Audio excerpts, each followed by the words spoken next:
He smelled of copper rain and imminent death. When Nora grabbed the stranger by the collar of his ruined coat and slammed her mouth against his, it wasn't out of passion. It was blind, stupid panic. The mob wanted blood, and a lover's embrace was the only shield she could think of. She tasted split lip and ash, expecting a knife in her ribs. What she didn't expect was that the bleeding man beneath her was the Duke of Aylesbury. The air inside the Blind Beggar Tavern hung thick, a suffocating tapestry woven from the steam of boiled cabbage, unwashed bodies, and the sharp medicinal reek of cheap gin. It was the kind of heat that stuck to the skin, damp and unyielding. Nora sat in the darkest corner, her back pressed against the weeping brickwork of the tavern wall. She picked absent-mindedly at a hardened callus on her thumb, a souvenir from the bookbinder's press. Her fingers were permanently stained with cheap black ink, a stark contrast against the pale, tired skin of her hands. She was exhausted, a bone-deep, marrow-sucking exhaustion that made the chaotic noise of the tavern feel like a physical weight pressing against her skull. She just wanted her ale. She just wanted the rain outside to stop so she could walk the 3 blocks back to her drafty room without soaking through the soles of her worn boots. Then the heavy oak door of the tavern slammed open. The wind howled through the gap, carrying the smell of the open sewer outside, but the draft wasn't what silenced the room. It was the men who walked in. There were 5 of them. Dock workers by the look of their heavily muscled shoulders, and the tar permanently ground into their knuckles. At their center they dragged a man. Nora didn't pay attention at first. Fights were as common as rats in the ward. You kept your head down, you guarded your drink, and you didn't look the violence in the eye. But the sudden suffocating quiet of the tavern made the hair on her arms rise. The fiddler in the corner stopped mid-bow. The barmaid froze a sloshing pitcher suspended in her grip. They threw the man to the floor. He hit the sawdust with a dull, wet thud. He didn't belong here. Even covered in mud with a line of dark, thick blood crawling down the side of his face from his temple, it was obvious. His coat, though torn at the shoulder, was cut with a precision that didn't exist on this side of the river. His boots, scuffed and caked in filth, lacked the heavy iron nails of working men's footwear. Caught him down by the merchant's pier, spat the leader, a towering brute with a nose that had been broken so many times it resembled a lump of dough. His name was Cale. Nora knew him. Everyone knew Cale. He was the man you paid when you wanted someone's legs broken. Snooping around the crates, watching the ledgers. The stranger on the floor pushed himself up onto his elbows. His breath hitched a wet, rattling sound. He didn't speak. He just looked up at Cale, his eyes a pale, startling gray. "Magistrate's dog," someone muttered from the crowd. The word rippled through the tavern. Spy, dog, traitor. The ward survived on smuggling on the things that fell off the backs of carts and vanished into the fog. A spy for the crown magistrates wasn't just an enemy, he was an existential threat. The atmosphere in the room curdled. The ambient heat suddenly felt predatory. Men began to stand.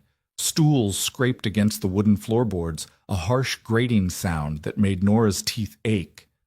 "Empty his pockets," a voice yelled from the back. "See what he's written down?"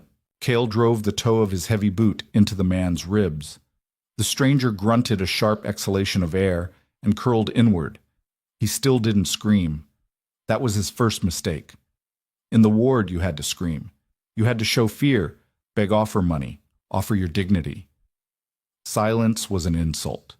Silence meant you thought you were better than the men kicking you. Nora pressed herself harder against the brick. "Don't look. Don't look. Drink your ale." She wrapped her ink-stained fingers around her clay mug, but her knuckles were white. She hated this part of the city. She hated the mob. It was a mindless, multi-headed beast driven by gin and poverty, hungry for someone to punish for their miserable lives. Cale reached down and hauled the man up by the lapels of his ruined coat. The stranger swayed his legs, barely supporting him. A fresh rivulet of blood dripped from his chin, spotting the grimy collar of his shirt. "Who sent you, pretty boy?" Cale breathed, pulling a rusted, serrated blade from his belt. It wasn't a killing knife. It was a skinning knife. "You write down names, you write down the ships," The stranger blinked, trying to focus his pale eyes. His chest heaved. When he finally spoke, his voice was barely a rasp, dry and cracking. I have no idea what you're talking about. The accent. It was a fatal error. The vowels were too round, the consonants too sharp. It was the voice of the West End, the voice of silk sheets and roasted meats. The tavern erupted. Cut him! Take his eyes! Throw him in the river! The mob surged forward, a tightening noose. Cale pressed the flat of the rusted blade against the stranger's cheek. The man's jaw clenched. He looked past Cale, his eyes scanning the room, landing for a fleeting, terrible second on Nora. It wasn't a plea for help. It was a look of quiet, profound resignation. He knew he was going to die here on a sawdust floor smelling of stale beer. Nora's stomach twisted. A cold sweat broke out across her neck. She was a survivor. She had lived 24 years in the gutters of this city by minding her own business. She had walked past starving children, ignored the screams from dark alleyways, and kept her head down. Empathy was an expensive luxury she couldn't afford. But as Cale shifted his grip on the knife, angling the serrated edge toward the man's throat, a sudden blinding flash of anger ignited in Nora's chest. Not heroic anger. Cynical, exhausted anger. She was sick of the blood. She was sick of Cale acting like a king of the garbage heap.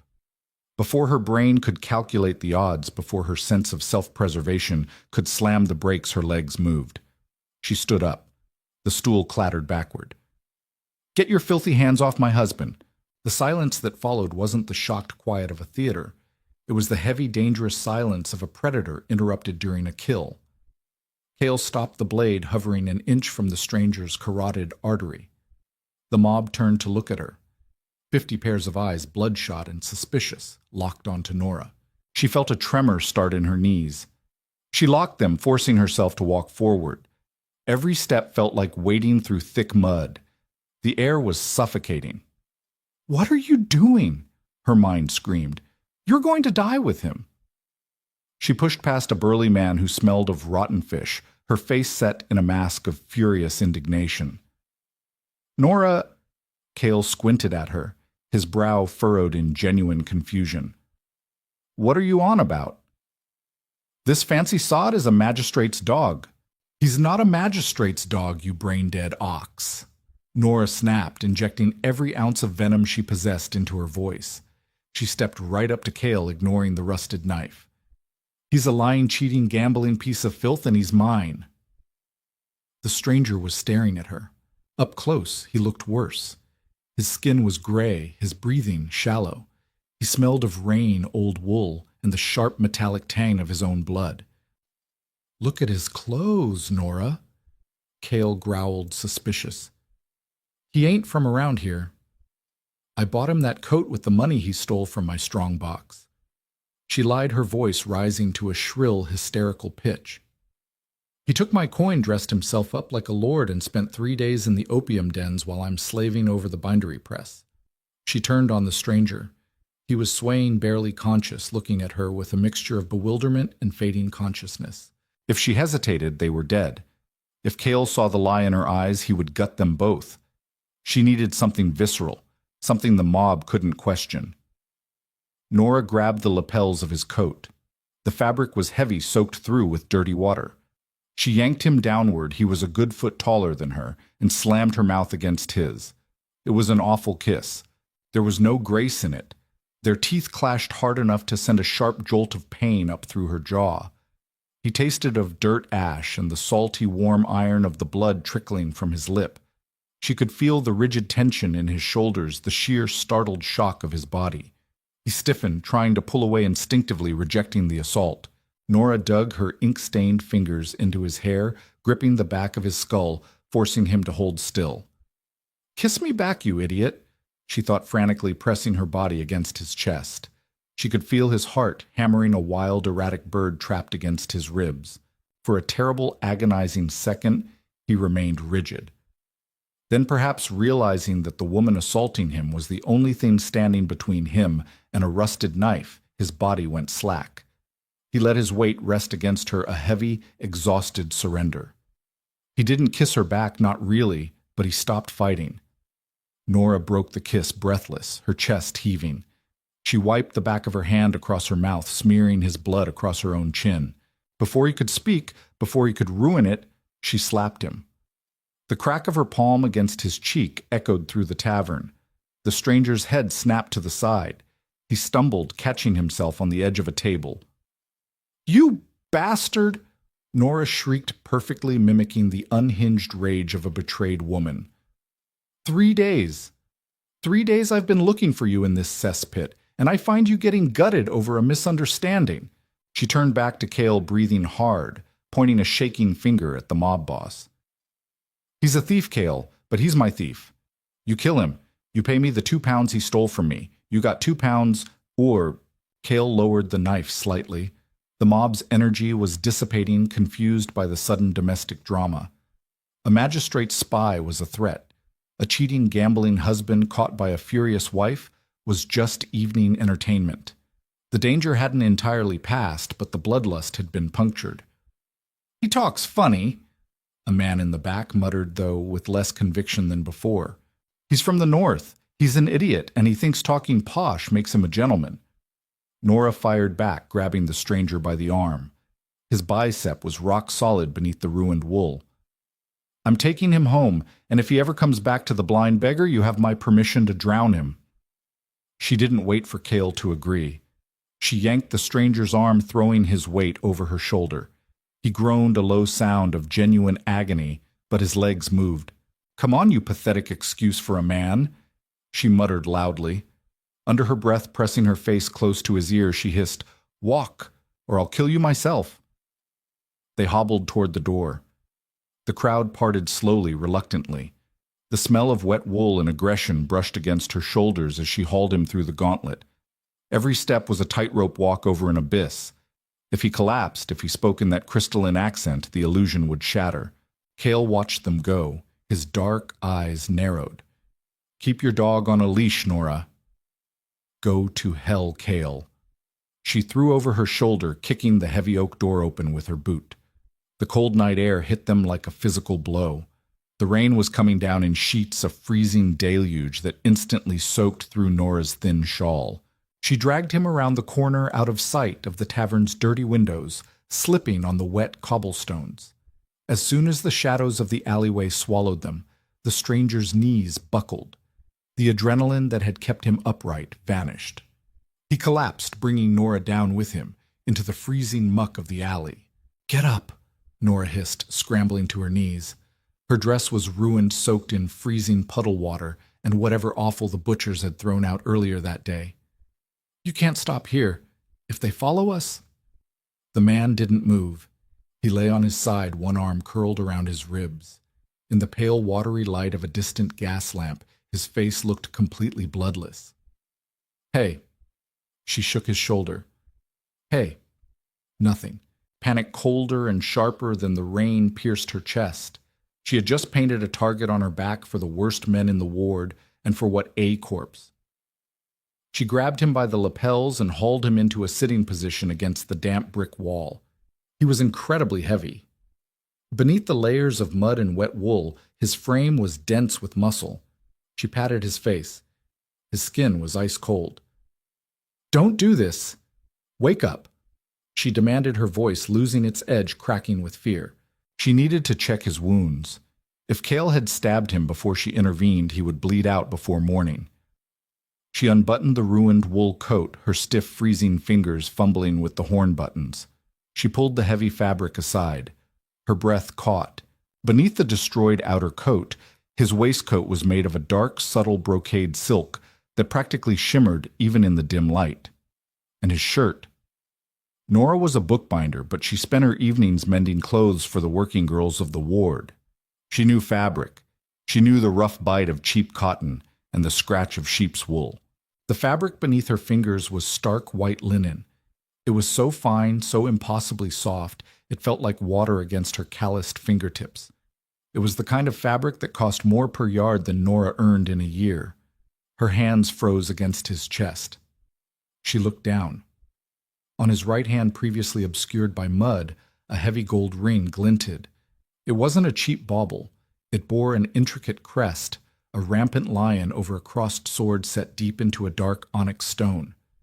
A signet ring. Nora scrambled backward, her boots scraping violently against the cobblestones. Her heart felt like it was trying to crack her ribs open. He wasn't a magistrate's spy. He wasn't a merchant. "Oh, God," she whispered into the rain. "Oh, God, your nobility." The realization wasn't a relief. It was a death sentence. The nobility didn't venture into the ward unless they were looking for vices they couldn't buy in the West End. And when things went wrong, when a lord was mugged or killed, or simply inconvenienced, the crown's guards didn't look for the guilty. They burned whole blocks of the slums to the ground just to make a point. If he died here, the ward would burn. If he was found alive in her company, she would hang for kidnapping or thievery. The man groaned. His head lolled to the side, and those pale gray eyes fluttered open. They were glassy, unfocused, but slowly, painfully, they locked onto Nora's terrified face. He touched his bruised jaw, wincing slightly. When he spoke, his voice was stronger than it had been in the tavern stripped of the breathless panic. It was cool, resonant, and dripping with an exhausted sort of authority. "I have been punched, stabbed, and thrown off a carriage this evening." He said his words precise and unhurried despite the rain pouring over his face. "But I believe that kiss was the most violent assault I have suffered thus far." Nora just stared at him, her chest heaving. The sheer audacity of the man. He was sitting in an alleyway smelling of rotting meat bleeding from the head, and he was critiquing her technique. "Who are you?" She demanded, her voice barely a harsh whisper. She didn't want to know.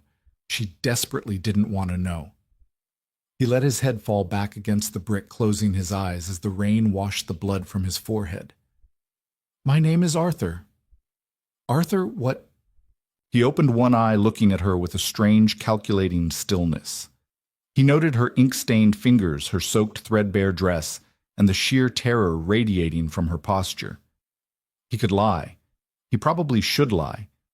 But there was something deeply unyielding in the way this angry, desperate woman was looking at him. "Arthur Hastings," he replied softly. "Duke of Aylesbury." The title hit the wet alleyway like a physical object. Aylesbury. He wasn't just a lord. He was the king's cousin. He owned half the merchant fleet anchored in the harbor. Men bowed to him. Entire estates bent to his will. And she had just slapped him across the face and called him a pathetic excuse for a man in front of 50 dock workers. Nora closed her eyes. The cold was seeping into her bones, but all she felt was a sudden burning desire to walk away. She should leave him here. Let him freeze. Let the guards find him. "You're a dead man, Arthur Hastings," she said softly, opening her eyes. The Duke of Aylesbury offered a weak, grim smile, his teeth flashing white in the gloom. "I am aware, and it seems my furious little savior that by claiming me as your husband, you are now dead as well. Shall we walk, Paul?" The walk back to Nora's room was a brutal, staggering nightmare. 3 blocks in the ward wasn't a distance. It was a gauntlet.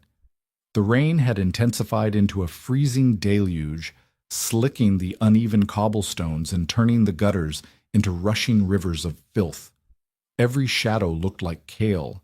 Every scrape of a loose shutter sounded like a drawn blade. Arthur's arm was slung heavily over Nora's shoulders, his weight a crushing physical reality that ground her boots into the muck. He wasn't walking so much as letting his momentum carry him forward, his breaths coming in shallow, ragged hitches. He was dying. Or at least he was bleeding enough that the difference was academic. "Keep moving." Nora gritted out her jaw, locked against the cold. Her shoulders screamed in protest. "I assure you," Arthur murmured, his voice a ghost of its former resonance, "I am not lingering for the scenery." Even half-conscious, the man was insufferable. They ducked into a narrow alley behind the cooper's yard, pressing themselves flat against the rotting wood of the barrels as a pair of drunken sailors stumbled past the mouth of the street. Nora could feel the heat radiating from Arthur's skin, a sudden alarming spike in temperature that contrasted violently with the freezing rain. His head drooped, resting against the crook of her neck. He smelled of sweat-wet earth, and that persistent, terrifying tang of blood. Don't go to sleep, she snapped, shoving her elbow into his ribs. He inhaled sharply, pulling away. Violence again. You are a remarkably consistent woman. And you are a dead weight. 2 more streets. They reached her tenement a lifetime later. It was a crumbling brick structure that leaned heavily to the left, as if exhausted by the sheer effort of standing. The front door hadn't locked in a decade. Getting him up the 3 flights of stairs was an exercise in pure agony. The wooden steps groaned in protest, slick with years of ground in dirt. By the second landing, Arthur's knees gave out entirely. He collapsed against the banister, his breath rattling in his chest. "I cannot," he said simply. It wasn't a plea. It was a calm statement of biological fact. "You can, and you will," Nora hissed, grabbing handfuls of his ruined coat. Panic flared in her chest again, hot and frantic. If he died on the landing, Mrs. Gable on the 2nd floor would find the body by dawn, and the constabulary would be tearing Nora's room apart by noon. "Get up, Your Grace, or I will push you down the rest of the way and save Cale the trouble." Arthur looked at her through the gloom, a muscle feathered in his jaw. Slowly, agonizingly, he gripped the banister. His knuckles turned white. With a guttural sound that was mostly held back behind his teeth, he forced himself upright. Nora shoved her door open and kicked it shut behind them, throwing the iron bolt home with a resounding clack. It was pitch black inside. The air was stale-smelling of damp paper-rolled glue and the lingering scent of cabbage soup from 3 days ago. Nora dumped him onto the narrow cot shoved against the far wall. He hit the mattress with a heavy thud and lay utterly still. Nora leaned against the door, her lungs burning, her legs trembling so violently she thought she might collapse. She closed her eyes, letting the darkness press against her. "You brought a duke into your room." The absurdity of it was suffocating. She was a bookbinder's assistant. She lived on pennies, ate stale bread, and owned 2 dresses. The man bleeding on her bed owned estates larger than the entire ward. He probably had servants whose sole job was to polish his boots. And now his blood was soaking into her only quilt. She forced herself to move. Her hands shook as she struck a match and lit the small, sputtering gas lamp on her work table. The yellow light spilled across the room, illuminating stacks of unbound pages, pots of hardened glue, and finally, the cot. Arthur lay exactly where she had dropped him. His eyes were closed. His face was the color of dirty chalk, save for the dark, bruising purple blooming across his jaw where she had slapped him. Nora walked over to the cot. She stood over him for a long, silent moment. She could just leave. She could pack a bag, take the few shillings she had hidden in the floorboards, and walk out into the rain. Go to the next town. Disappear. Arthur opened his eyes. They were clouded with pain, the pale gray darkened to the color of a winter storm. He looked at her, then looked at the sparse, freezing room. He didn't say a word. He didn't ask for help. He just watched her, waiting for her to decide his fate. Nora cursed softly under her breath. She hated that look. It was the look of a man who fully expected to be abandoned. If you bleed to death on my mattress, I will drag your corpse back to the tavern myself," she muttered, turning away to fetch her wash basin. The water was freezing. Nora couldn't risk lighting the small coal stove. The smoke would draw attention, and she was nearly out of fuel anyway. She knelt beside the cot with a chipped tin basin of water, a ragged towel, and a bottle of gin so cheap it smelled like turpentine. "Take the coat off," she ordered. Arthur struggled to lift his arms. His movements were slow, uncoordinated. With a heavy sigh, Nora pushed his hands away and leaned over him. She worked the heavy horn buttons of the overcoat, peeling the ruined, sodden wool off his shoulders. The fabric dropped to the floor with a wet, heavy smack. Next was the waistcoat, then the linen shirt. This was where she hesitated. The linen was soaked in blood down the entire left side, clinging to his skin. It was woven so finely, it felt like a sin to destroy it. She picked up her heavy fabric shears, the metal cold against her palm. She paused, the blade resting against the hem. "Cut it," Arthur rasped, watching her face. "I have others." Nora's jaw tightened. "Good for you." She sliced upward. The expensive fabric gave way easily. She peeled the shirt back, baring his chest to the freezing draft of the room. Nora sucked in a sharp breath. It wasn't just a beating. Cale had gotten a knife in before Nora had intervened. A deep, jagged slice ran along his lower ribs on the left side. It was still weeping dark, sluggish blood. The edges of the wound were ragged, angry red against his pale skin. Surrounding the cut was a canvas of deep purple and yellow bruises, the result of heavy boots. He was incredibly fit. Beneath the bruising and the blood, his torso was corded with lean, hard muscle. He didn't have the soft, pampered body of the aristocrats Nora had seen riding in their carriages. His skin bore older, faded scars, a thin white line across his collarbone, a puckered mark near his shoulder.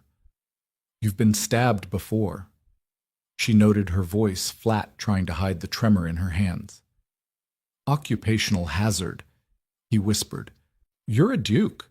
Your occupation is sitting on velvet cushions and taxing my bread." A weak, hollow laugh escaped his chest, quickly dissolving into a grimace of pain. "A common misconception." "Hold still." Nora uncorked the gin. She didn't warn him. She didn't offer a soothing word. She just tipped the bottle and poured the harsh alcohol directly into the open gash. Arthur's reaction was instantaneous and violent. His back arched off the mattress. A sharp, animalistic hiss tore through his teeth, and his hands flew out, gripping the iron frame of the cot so hard the metal groaned. Every muscle in his body locked into rigid, agonizing tension. He didn't scream. Nora watched his face, her own stomach twisting at the raw display of pain, the muscles in his neck, strained veins pressing against the skin. He squeezed his eyes shut, his breathing reducing to sharp, jagged pants. "Breathe," she told him, her voice suddenly losing its harsh edge. It was an involuntary softening. "Just breathe." It took a full minute for his body to relax. When he finally opened his eyes, they were bright with unshed tears of pure physical shock. He looked at the gin bottle in her hand, then back up at her face. "Remind me," he gasped, his voice trembling, "never to invite you to pour the tea." Nora didn't smile. She took her sewing kit from the table. She selected a thick curved needle usually reserved for binding heavy leather spines and threaded it with thick black cotton thread. She knelt back down. "This is going to be worse." Arthur looked at the needle. He swallowed hard, the bob of his throat highly visible. He didn't argue. He just nodded once, turning his head away to stare at the peeling wallpaper. Nora clamped her jaw shut. She pressed the heels of her hands against her eyes for a second, grounding herself. She wasn't a surgeon. She was a girl who fixed books.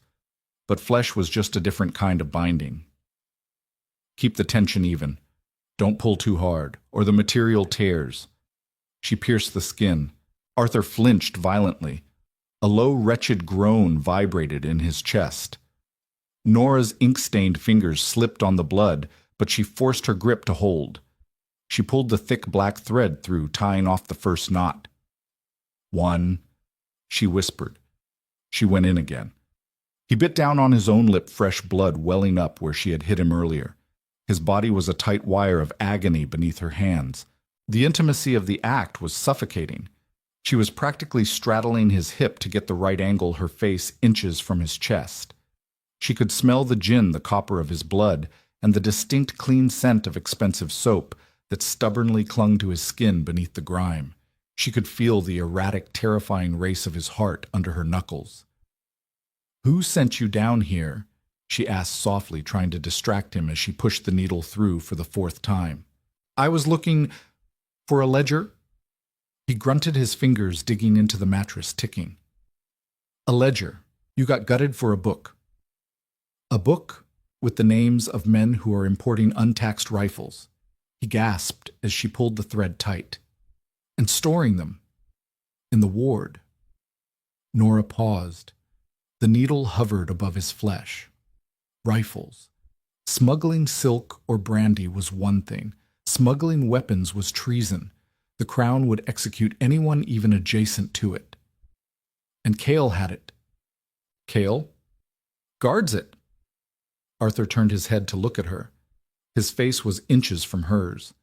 The pain had stripped away the aristocratic distance.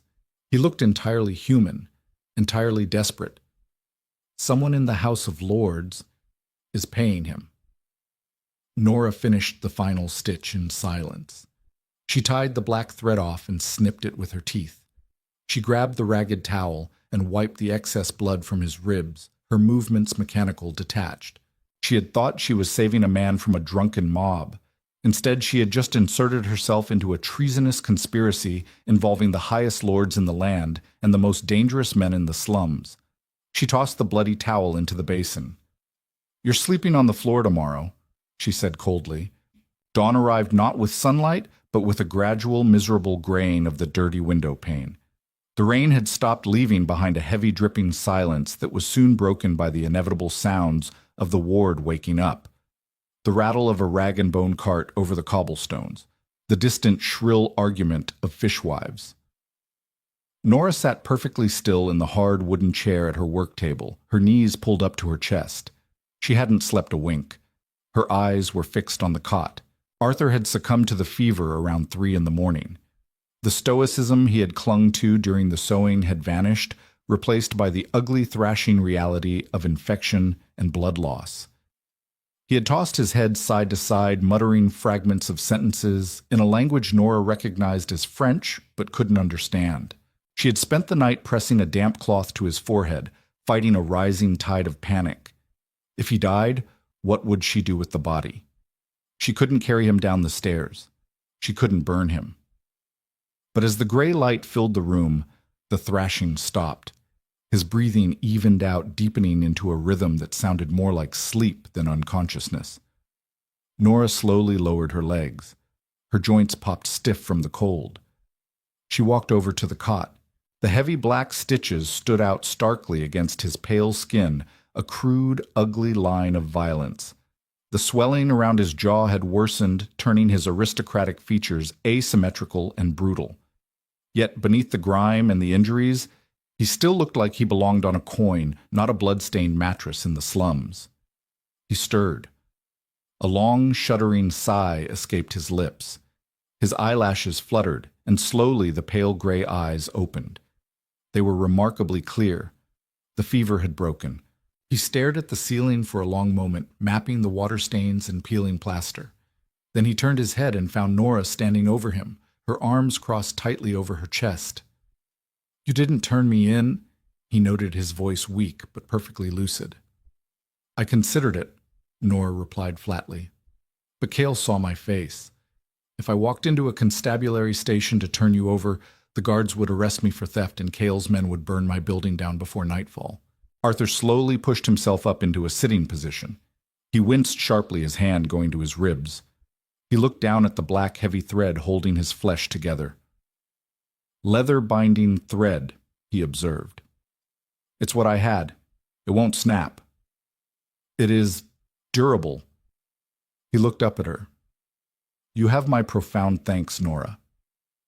Hearing her name spoken in that accent with that quiet gravity sent an involuntary shiver down her spine. She hated it. She hated how it made her feel seen. "Don't thank me. Just tell me how quickly you can walk down those stairs and out of my life." "That is complicated." Arthur swung his legs over the side of the cot. The blanket pooled around his waist. He gripped the edge of the mattress, swaying slightly as a wave of dizziness hit him. "The men importing those rifles, they know who I am. They know I was close to the ledger. If I step out onto the street looking like this, I will not make it past the end of the block. Then send a message. You must have guards, a carriage, something. I cannot trust the constabulary. They are paid by the same men who pay Cale." Arthur looked at her, his expression hardening. The vulnerability of the night was gone. The Duke had returned. "I need you to deliver a letter." Nora laughed. It was a harsh scraping sound devoid of any humor. "Absolutely not." "Nora, no." She stepped back, shaking her head. "I saved your life because I was angry and stupid, but I'm not running errands for a duke and a treason plot. I'm a bookbinder. I make 2 shillings a week. I'm not getting hanged for you." Arthur watched her panic rise. He didn't push immediately. He let the silence stretch the cold air of the room, filling the space between them. "They saw your face," he said quietly. I told Cale you were my husband, and Cale is not a fool. By noon, he will have realized that a man wearing a silk waistcoat is not married to a woman who binds books in the ward. He will start looking for you. Nora felt the blood drain from her face.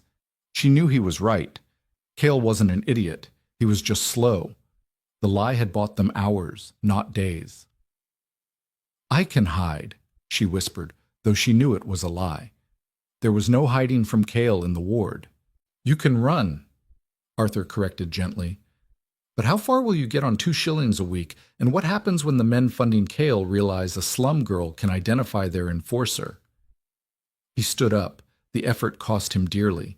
His face paled and a bead of sweat broke out on his forehead, but he forced himself to stand tall. He was imposing even half naked and stitched together with book thread. He closed the distance between them, stopping just a foot away. I am offering you a way out, Nora. He reached out his fingers, brushing against the ink-stained skin of her wrist.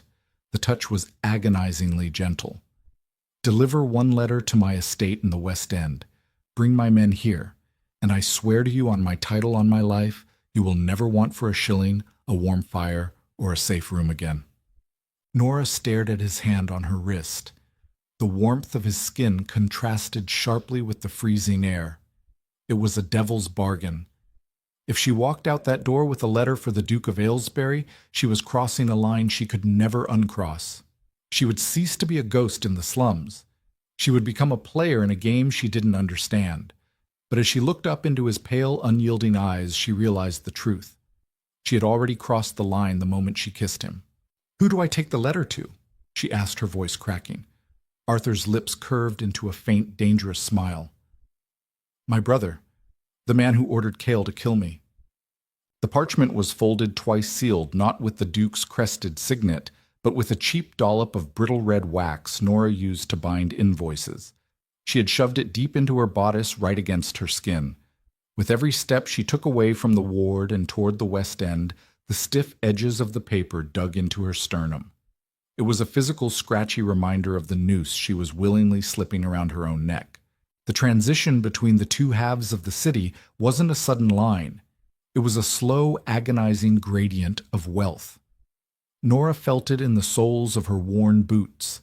The treacherous, muck-filled trenches of the slums gradually gave way to flattened dirt roads, which hardened into crude cobblestones and finally smoothed out into wide, sweeping avenues paved with tightly fitted granite. The smells changed, too. The suffocating reek of the tanneries and open gutters thinned out, replaced by the sharp metallic tang of coal smoke from 1,000 chimney pots. Then came the scent of roasted chestnuts from street vendors, the smell of damp horsehair from passing carriages, and finally, as she breached the heart of the aristocratic district, the faint, sickeningly sweet perfume of flowering window boxes and polished carriage leather. Nora kept her head down, her thin, damp shawl pulled tight around her shoulders. She felt exposed. In the ward, her frayed skirts and ink-stained knuckles were camouflage. Here passing women in pristine woolen walking dresses and men in crisp broadcloth, she was a walking contagion. She felt the heavy, suspicious glares of the patrolling constabulary sliding over her hunched shoulders like cold water. You are a fool, her mind whispered a relentless, cynical drumbeat. He is a duke. When this is over, he will throw you a handful of coins and let the magistrates sweep you away. Yet she kept walking. She told herself it was because Cale's men were already tearing the ward apart looking for her. But beneath the terror there was a bitter, irrational kernel of pride. Arthur had looked at her not as a servant, but as an accomplice. He had trusted her with the instrument of his revenge. The Hastings townhouse did not look like a home. It looked like a fortress dressed in pale sandstone. Wrought iron gates shaped like creeping ivy guarded a sweeping gravel driveway. 4 stories of towering glass windows stared blankly out at the street, their sills wiped entirely clean of the city's ubiquitous soot. Nora stopped across the street, hovering in the shadow of a haberdashery awning. Her stomach turned over a hard, nauseating roll. Arthur's instructions had been maddeningly precise. Do not go to the front door. They will turn you away before you can speak. Go to the tradesman's entrance in the alley. Ask for Miller. Only Miller. He is the captain of my guard. If my brother Thomas has not yet dismissed him, Miller will read the letter. And if Thomas has dismissed him, Nora had asked, her hand shaking as she tied her shawl. Then burn the letter, Nora, and run as far from this city as your legs can carry you. She forced her feet to move. She crossed the wide avenue, dodging a lacquered carriage that rattled past with a sharp crack of the driver's whip. She slipped into the narrow, shadowed alley running alongside the Hastings estate. The smell of wealth persisted. Even here the garbage bin smelled of discarded lemons, roasted pheasant carcasses, and stale wine, a far cry from the rotting fish heads of her own alleyway. The tradesman's door was heavy oak bound in iron. Nora raised her fist and knocked a sharp, rapid rhythm that betrayed her racing heart. A moment later the door swung inward. A burly man in a heavy canvas apron stood in the frame, a crate of root vegetables resting on one massive hip. He looked Nora up and down his nose, wrinkling at the damp, sour smell of the ward clinging to her clothes. "Deliveries were done at dawn, girl. Off with you." "I am not a delivery," Nora said, forcing her voice to stop shaking. She channeled the harsh, unyielding tone she used on drunkards who stumbled into the bookbindery. "I need to speak to Captain Miller." The man frowned, shifting the crate. "The captain doesn't see street sweepers. Whatever you're begging for, take it to the parish." He moved to shut the door. Nora didn't think. The sheer, exhausting panic of the last 12 hours crystallized into a sharp spike of anger.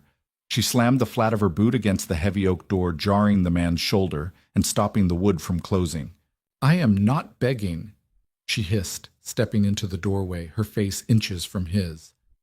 "I have a message for Captain Miller, and if you don't fetch him right now, and the man who sent me finds out you delayed it, he will have your skin stripped and used to bind his ledgers. Fetch him." The man blinked, taken aback by the sheer venom radiating from the small, bedraggled woman. He hesitated, then grunted. "Wait here." He disappeared into the dim, bustling warmth of the estate's kitchens. Nora stood in the cold alley, her breath pluming in the damp air. Her bravado vanished the second the man was out of sight, leaving her knees trembling violently. She reached into her bodice, her fingers brushing the stiff edge of the letter. Footsteps echoed on the stone floor inside. Heavy measured military boots. A man appeared in the doorway. He was tall, entirely lacking the soft edges of the West End aristocrats. He wore a dark blue uniform tunic devoid of medals but immaculately pressed. His hair was cropped brutally short, and a pale, jagged scar cut through his left eyebrow. He looked at Nora with eyes like chipped flint. "I am Miller," he said, his voice a low, gravelly rumble. "Who are you?" "My name is Nora." She pulled the folded parchment from her dress, her ink-stained fingers trembling as she held it out. "I was told to give this to you, by a man with a gray coat and a very bad disposition." Miller's gaze snapped from her face to the paper. He didn't snatch it. He took it slowly, turning it over to inspect the cheap red wax. He broke the seal with his thumb and unfolded it. Nora watched his face. Arthur had told her the letter was a gamble. Thomas the brother had paid Cale to kill Arthur and secure a ledger detailing the smuggling of untaxed rifles. The letter she had carried was not a plea for help. Arthur had written it to look like a ransom demand from Cale himself, claiming the Duke was dead and offering to sell the ledger back to Thomas. Miller's eyes scanned the few lines of text. A muscle in his jaw flexed. He looked back up at Nora, his expression unreadable, a terrifying mask of professional violence. "Where did you get this?" he demanded quietly. "From the man who wrote it?" Nora lied smoothly, her heart hammering against her ribs. "He's in a room above the Blind Beggar Tavern in the ward. He said to tell you." She swallowed hard, remembering the specific phrase Arthur had drilled into her. "The hound has lost its collar." Miller's breath hitched. It was a microscopic reaction, but Nora saw it. It was a code. A verification that Arthur was alive, that the letter was a ruse, and that Miller was still his man. Before Miller could speak, a voice drifted down the stone corridor from the kitchens. A voice that sounded terrifyingly familiar. It had the same crystalline, arrogant vowels as Arthur's, but it lacked the low grounding resonance. It was thinner, crueler. Miller, what is the delay? Have the horses been saddled? A man stepped into the light of the hallway. He was dressed flawlessly in a dark green velvet morning coat, his cravat tied with geometric precision. He had Arthur's pale eyes, but where Arthur's were like a winter storm, this man's were like stagnant, freezing water. Lord Thomas Hastings. Thomas stopped, his gaze falling on Nora. His upper lip curled in immediate visceral disgust. What is this filth doing at my door? The air in the hallway turned to ice. Nora felt a primal, suffocating urge to bolt into the alley, to let the shadows swallow her. This was the man who had ordered his own brother gutted in a sawdust-covered tavern. He looked like a poet, but he smelled faintly of bay rum and raw ambition. Miller smoothly folded the parchment, slipping it into his tunic in one fluid motion. He didn't look at Thomas. He kept his eyes fixed on Nora, placing his broad frame subtly between the aristocrat and the door. A messenger from the ward, my lord. Miller said, his tone perfectly, even devoid of any insubordination. It seems there has been a complication with your private investments. Thomas's pale eyes snapped to Miller. The disgust on his face morphed instantly into sharp, paranoid alertness. He stepped closer, ignoring the heavy scent of roasting mutton wafting from the kitchens, entirely focused on Nora. What complication? Thomas demanded softly. Nora's mind raced. Arthur had warned her this might happen. If Thomas intercepts, you play the greedy slum rat. Men like my brother only understand two currencies, fear and coin. Offer him greed, and he will not look for deception. Nora forced her shoulders to hunch further. She wrung her ink-stained hands together, looking down at the scuffed toes of Thomas's expensive leather boots. Cale sent me your lordship. She whined, pitching her voice a half-octave higher, injecting it with a desperate nasal greed. He says the job is done. The fancy man is dead. But Cale says the book you wanted, the ledger. It ain't where you said it would be. He says he needs the rest of his coin before he starts tearing the docks apart to find it. Thomas stared at her. The silence stretched tight as a drawn bowstring. Nora could hear her own pulse drumming frantically in her ears. If he saw through the performance, she wouldn't leave this alley alive. Dead, Thomas murmured, tasting the word. A flash of something relief triumph guilt flickered across his pale eyes, gone as quickly as it appeared. He looked back at Nora with undisguised contempt. Kale is an incompetent butcher. I paid him to secure the ledger, not to leave it lost in the slums. He says he'll find it, Nora pressed, playing her part. But he wants his £50. He will get nothing until that book is in my hands. Thomas hissed, stepping closer. The smell of bay rum was overpowering, now nauseating. Tell that ape that if he does not deliver the ledger by midnight, I will send the constabulary into the ward to burn his little tavern to the ground. I ain't going back without coin, Nora retorted, forcing a stubborn, terrified edge into her voice. Cale will take it out on my hide if I come back empty-handed. Thomas sighed an exaggerated, theatrical sound of aristocratic weariness. He reached into his velvet coat, pulling out a heavy leather coin purse. He didn't hand it to her. He untied the strings, extracted a single glittering gold sovereign, and threw it onto the stone floor at Nora's feet. It hit the ground with a sharp, heavy clink, rolling slightly before stopping against her wet boot. For your silence and your swift return to whatever gutter spawned you, Thomas sneered. He turned to Miller. Captain, take 6 of your most trusted men. Ride to the ward immediately. Find Cale. If he has the ledger, secure it.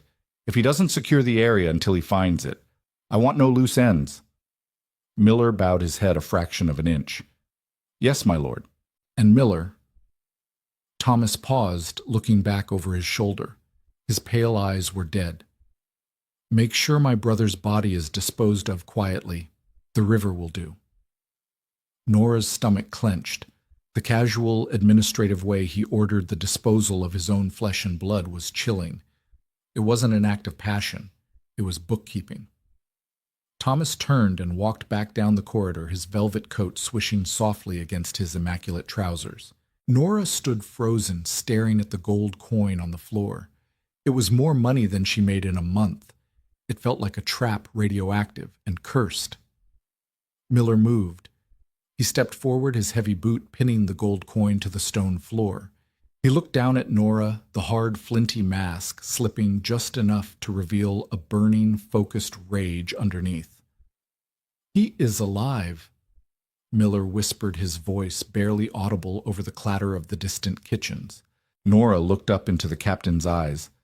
The cynical defensive shell she had worn for years cracked entirely. She wasn't playing a part anymore. She was just a tired woman who had stitched a man together with bookbinding thread. "He's bleeding out on my cot," Nora whispered back, her voice shaking violently. "Cale gutted him. I sewed him up, but he's burning with fever, and Cale's men are hunting us. If you don't come now, Thomas won't have to worry about the river." Miller's jaw locked. He didn't ask for details. He didn't question her. He simply nodded. "Wait at the end of the street. Do not let anyone see you. When a black carriage without a crest passes, step out." He didn't wait for her to agree. He turned on his heel and marched down the corridor, bellowing orders to unseen men. Nora didn't pick up the gold coin. She left it trapped beneath the memory of Miller's boot turned and ran back into the freezing, rain-slicked alley. The trap was set. The bait had been taken. Now she just had to survive the snapping of the jaws. The ride back to the ward was a suffocating, silent nightmare. The black carriage possessed no windows, only small slatted vents that let in the biting cold and the smell of the city. Nora sat wedged between four massive, heavily armed men. They smelled of oiled leather pipe tobacco and gunpowder. Miller sat across from her, a loaded percussion revolver resting casually on his thigh. No one spoke. The tension in the carriage was a physical pressure, thick and heavy. When the carriage finally lurched to a halt, the sound of the ward crashed in through the wooden walls. But it wasn't the usual cacophony of vendors and barking dogs. It was the sound of shouting, the sharp, frantic crash of breaking glass. Miller kicked the carriage door open before it fully stopped. Nora scrambled out behind him, her boots hitting the muck. She looked up at her tenement building. Her heart stopped. The front door had been smashed inward, hanging off one splintered hinge. Smoke, thick, oily, and smelling of burning rags, was pouring out of the ground floor windows. Cale's men had found them. They hadn't bothered to search quietly. They were smoking the building out like a rat's nest. "Top floor! The room on the left!" Nora screamed, pointing a shaking finger at the leaning brick structure. Miller didn't hesitate. He drew his revolver, raised his other hand, and signaled his men. They moved with terrifying, coordinated precision, a pack of wolves descending on a butcher's yard. They stormed the broken doorway, drawing heavy cavalry sabers and sidearms. Nora ran after them. She didn't know why. Every survival instinct she possessed told her to turn around, to run into the maze of alleys and disappear. But the image of Arthur, feverish, stitched together, lying helplessly on her narrow cot, pulled her forward like a physical chain. The stairwell was a chaotic, choking hellscape. The smoke burned Nora's eyes, reducing her vision to a tear-streaked blur. The sound of violence echoed off the narrow brick walls, the heavy, wet thud of boots connecting with flesh, the sharp metallic clang of a saber parrying a rusted blade, the deafening roar of a revolver firing in close quarters. Nora scrambled up the stairs behind the guards, pressing her back against the damp plaster wall. On the second landing, she stepped over a man groaning in a pool of his own blood. It was one of Cale's dock workers, his leg shattered by a lead ball. She reached the third floor. The door to her room was gone. Through the haze of smoke and the dim yellow light of her sputtering gas lamp, she saw him. Arthur was not lying on the cot. He was standing. He had wrapped the ruined, blood-stained linen shirt tightly around his ribs, using it as a crude pressure bandage. His face was chalk white, dripping with sweat, his eyes glazed with fever and pain. But in his right hand he held the heavy cast-iron fire poker from Nora's small stove. Two of Cale's thugs were circling him. One held a heavy wooden club, the other a jagged butcher's knife. They looked confused, terrified by the sheer, unyielding grimness of the man who was supposed to be dead. "Take him down!" the man with the knife yelled, lunging forward. Arthur didn't retreat. With a guttural, agonizing roar that tore from his throat, he swung the iron poker. He moved with a brutal economic efficiency that had nothing to do with fencing and everything to do with street survival. The heavy iron cracked against the man's wrist. A sickening snap echoed over the shouting. The knife clattered to the floor. But the effort cost Arthur. His knees buckled. He fell heavily against Nora's work table, knocking over stacks of unbound paper and a pot of hardened glue. The black stitches on his side had torn. Fresh, bright red blood bloomed rapidly across the white linen. The second thug raised the wooden club, stepping in for the killing blow. Arthur couldn't lift his arm. He simply looked up at the descending wood, his pale eyes narrowing in defiant, exhausted fury. He didn't see Nora grab the heavy brass-bound book press from the floor. It weighed nearly 20 pounds. Nora hoisted it with both hands, her shoulder screaming in protest, and brought it down with all her strength against the back of the thug's skull. The man dropped like a stone, hitting the floorboards with a dull, heavy thud. Nora dropped the press. She stood over the unconscious man, her chest heaving, her hands covered in ink and soot shaking violently. She looked at Arthur. Arthur stared back at her, his chest rising and falling in ragged, painful hitches. He looked from the man on the floor to the brass press and finally up to Nora's wild, terrified face. A slow, deeply genuine smile, one entirely devoid of aristocratic arrogance, broke through the pain on his face. "I believe," he rasped, his voice barely a whisper, "that is the second time you have saved my life. You are making a habit of this, Nora."